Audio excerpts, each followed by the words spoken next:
Welcome back to Joy Business Live News. We begin the bulletin tonight with a compilation of stories making headlines in the world of business, both locally and internationally. Let's go for the summaries now.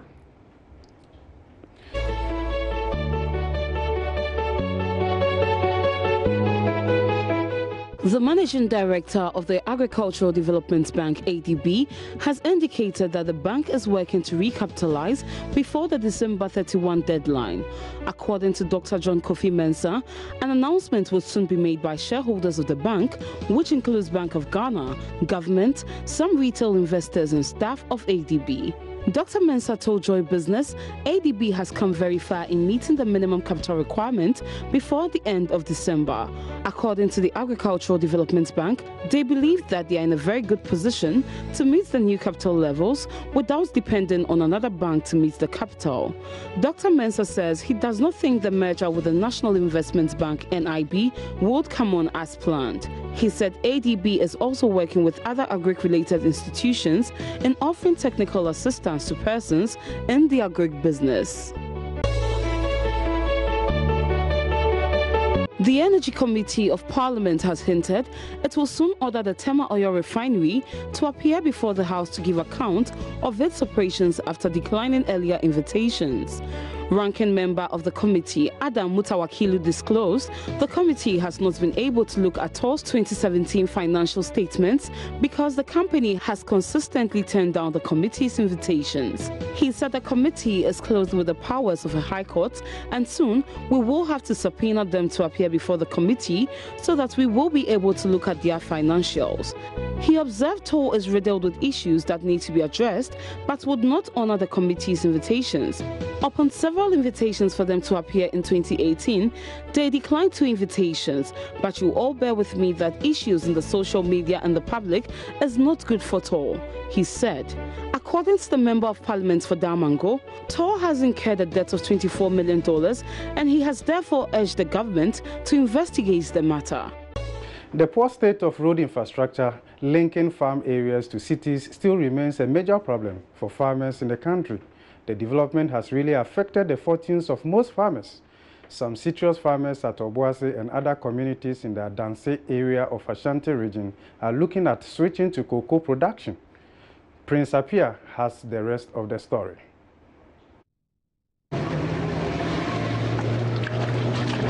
Chumesiankwa, also known as Nection, sells fruit juice at Tech Junction. Sometimes his business stalls due to unavailability of raw materials. Orange comes 3 months in the year, maybe 3 times in the year. But if orange goes, we cannot get any orange again to do our own lesson. So I'm appealing to government that it should provide us medicine that cannot cause harm to us, but protects the fruit for us to get some every day we want to. This is the road to Adumenu, one of the major citrus hubs, untarred with huge gullies, very difficult to ply.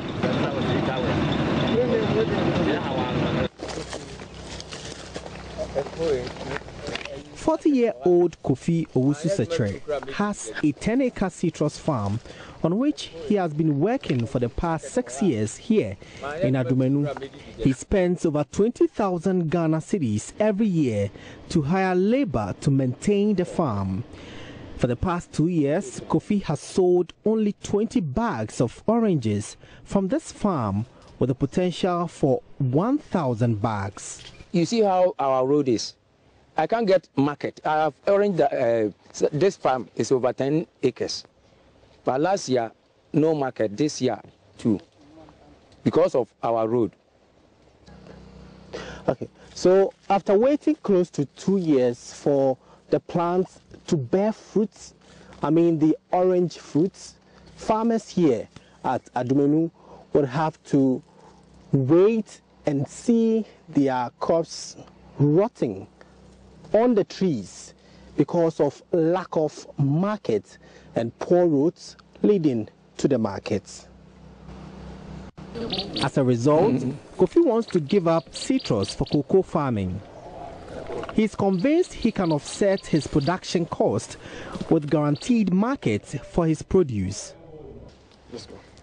Because of the challenges that we are facing here, last year I was supposed to have 1,000 bags plus, but only 25 bags that I sell it. So this year too, you see how the oranges come, but this year even I supposed to get more than last year, but nobody is coming here to buy the orange for us. So what happened? Let's go.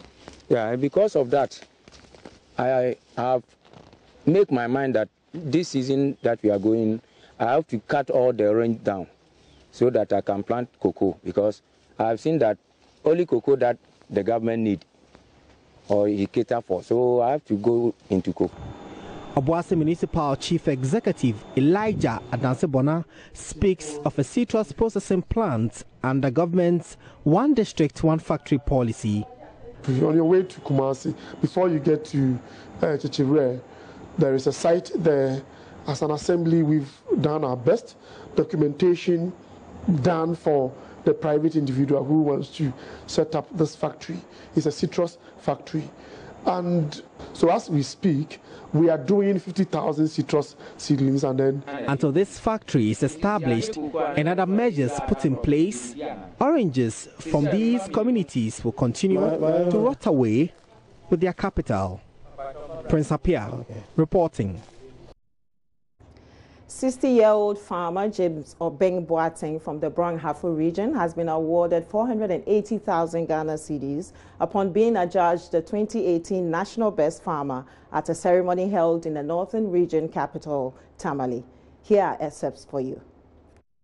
The 2018 National Best Farmer is highly diversified in both crop and animal husbandry due to his knowledge in both practices. The best farmer is able to make profits from selling his produce. He is able to rear the animals and sell them as well as his farm produce, such as maize, cashew, citrus, oil palm, and others. He has a good attitude toward the farming business, where he is able to take certain actions in solving the basic problems or issues he has realized on his farm. His farm has an excellent layout and a very clean environment where there is proper application of technology. Excellency, ladies and gentlemen, the winner for the 2018 National Best Farmer Award is from Nkranza South District of the Brong-Ahafo region. He is Mr. James Obeng Boateng. Come forward for your award.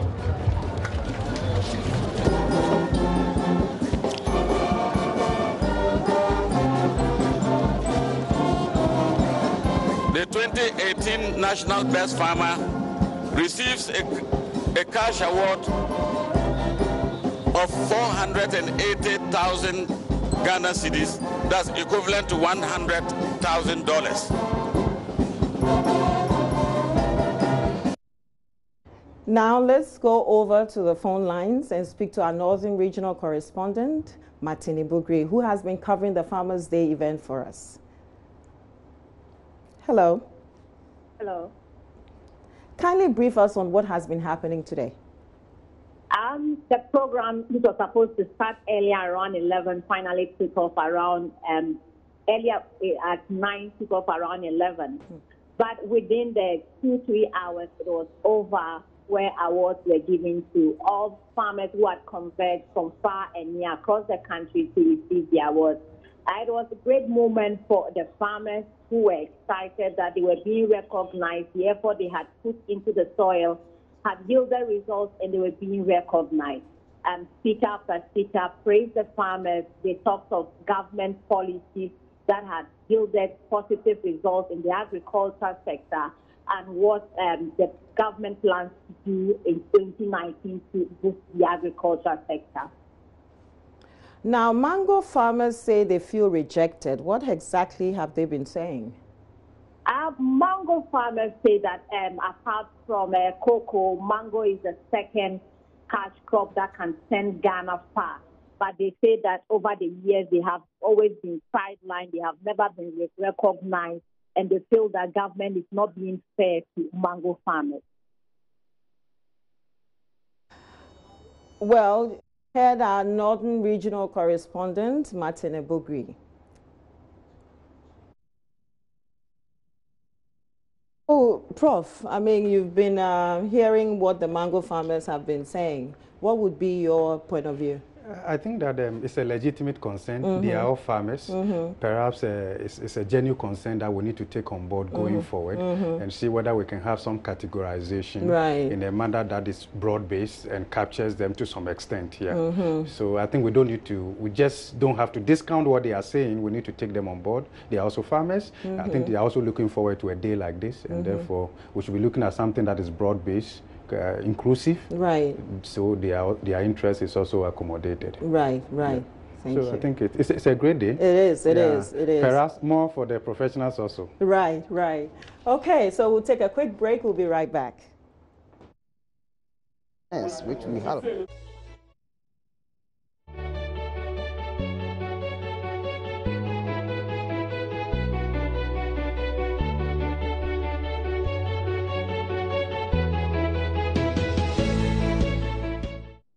Welcome back. The Ghana Investment Promotion Center, GIPC, says it is working to inject more capital to the agri sector. This is part of the center's strategy to help deal with the lack of adequate funding for the sector. Chief Executive of GIPC, Yofi Grant, has been giving us details on this initiative. Because anytime we go out, we speak a lot about agriculture. I mean, if you go to the Northern Development Authority, where there's probably about 6 million hectares of arable land lying fallow, it doesn't make sense that we are importing that much food. It's painful, actually. So I think that, and right now, a lot of countries are looking at food security.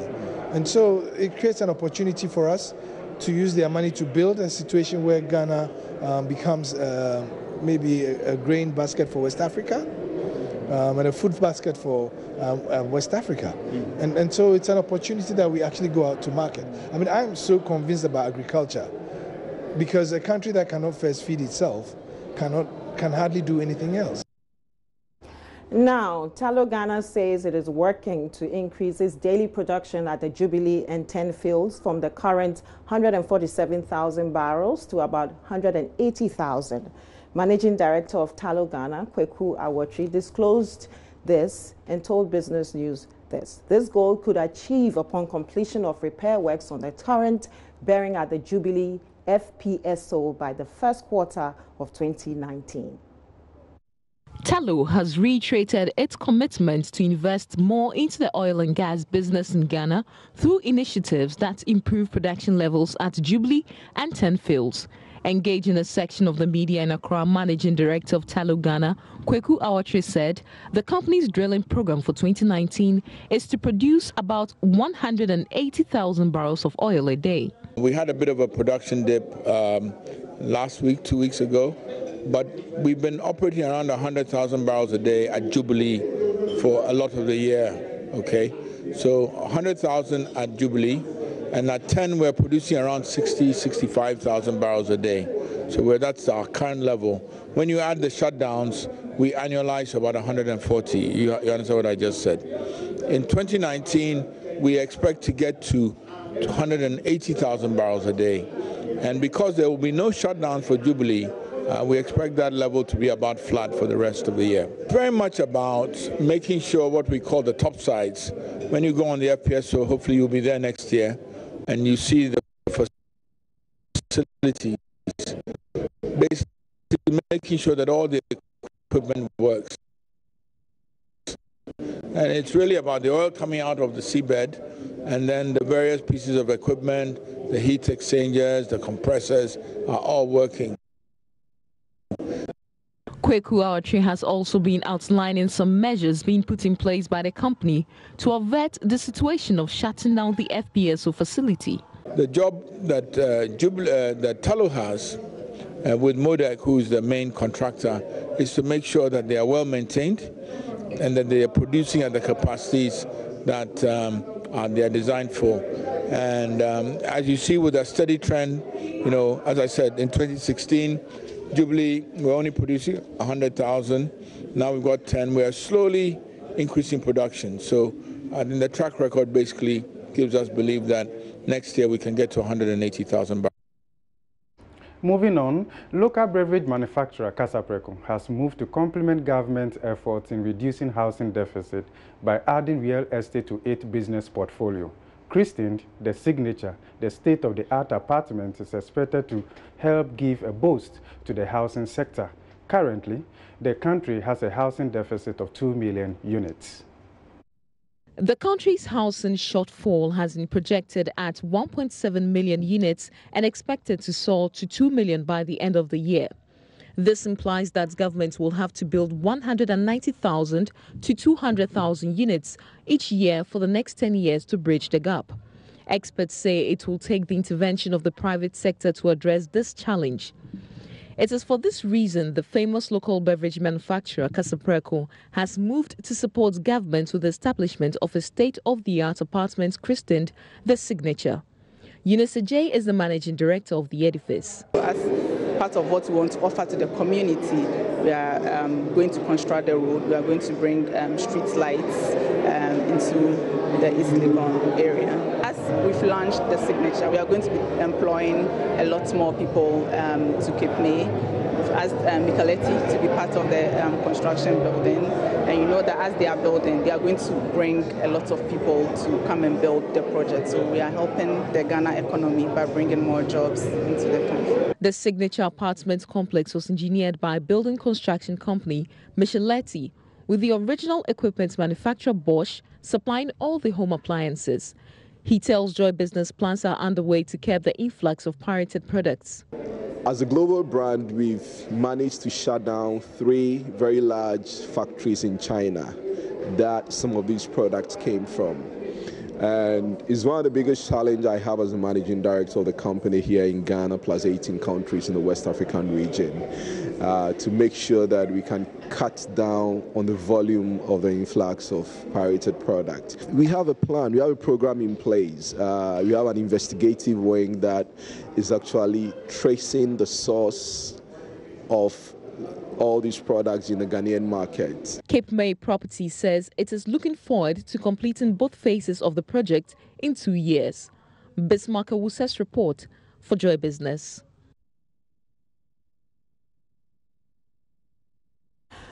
Well, welcome back. Prof, yes. Today is Farmers' Day.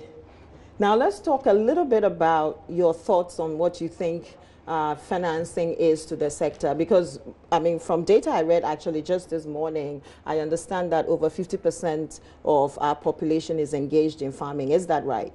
Yes, largely yes, in terms of the labor force and all of that. So quite a lot of Ghanaians are employed in that sector. And I think you have a legitimate concern in terms of agri financing. That sector hasn't been that attractive to the banks. And for that reason, they shy away from giving credit to them, and they will rather focus on other sectors. So the real issue is the risk in that sector. That doesn't make them that attractive enough. So we cannot depend totally on market-led banking sector driving that. We have to be focused and make sure that through state intervention, either through Agricultural Development Bank or National Investment Bank or so, there's a dedicated portfolio towards supporting agri financing in Ghana, whilst we improve on the macro environment generally to make sure that that sector also gets credit. Right, very important. I was just reading something yesterday on impact investing, and the writers were kind of encouraging that agri moving forward, because it's so helpful, especially to our economy.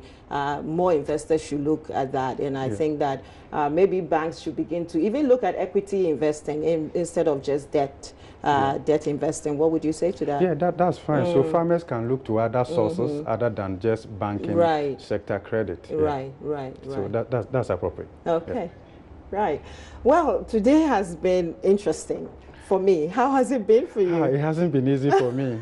Sitting at home and watching these people do all that they do. I'm telling you. I have felt it myself. I'm telling you, when I came here, they said, you know, When I came here, they said to me, "Oh, you're a pro, get on." But then, I mean, this is a whole, different ball game, and today is a good experience for me as well, a learning one. Yeah, it's been a very, it's something I will remember for so many years to come. Right. Yeah. Well, it's been great. That will be all for today. My name is Juliet Asantua Asante. And my name is Godfred Alufa Bokmi. Thank you for joining us tonight. Thank you.